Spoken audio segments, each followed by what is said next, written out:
Ok, remise en contexte. Je suis à l'étranger avec un visa temporaire. C'est ce qu'on appelle le permis de travail fermé. C'est un visa qui nous dit qu'on peut rester sur le sol du pays qui nous accueille, tant que nous travaillons pour une entreprise, et une seule, qui est affichée sur le permis. Je travaille dans un labo de microbiologie, mais j'en parlerai plus tard. Mais mon permis de travail commençait à arriver à expiration.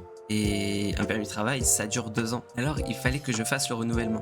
Et si je le faisais avant la date d'expiration, je pouvais encore travailler.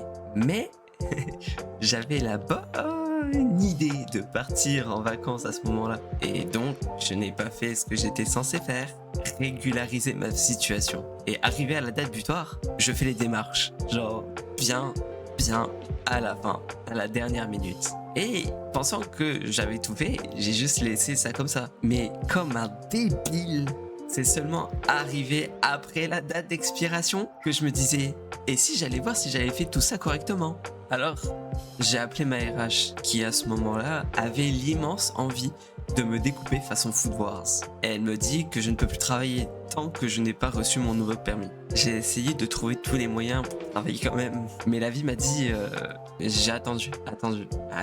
Et de temps en temps, j'allais voir sur le site de l'immigration pour savoir si ça arrivait bientôt, mon nouveau permis. Puis on me disait 90 jours. Et 90 jours plus tard, on me disait 100 jours.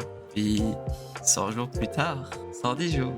4 mois pendant lesquels je ne pouvais plus travailler, pendant lesquels je n'avais plus de salaire, pendant lesquels il fallait que je paye mes loyers, mes factures.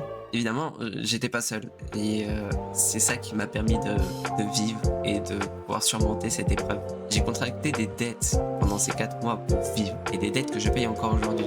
Et si j'avais pas eu ni les aides, ni cette dette, ben... Alors c'est pour ça qu'il faut être sérieux quand on remplit ces papiers. Surtout ces papiers importants. Sinon, il nous arrive des galères qu'on n'a pas forcément envie d'avoir.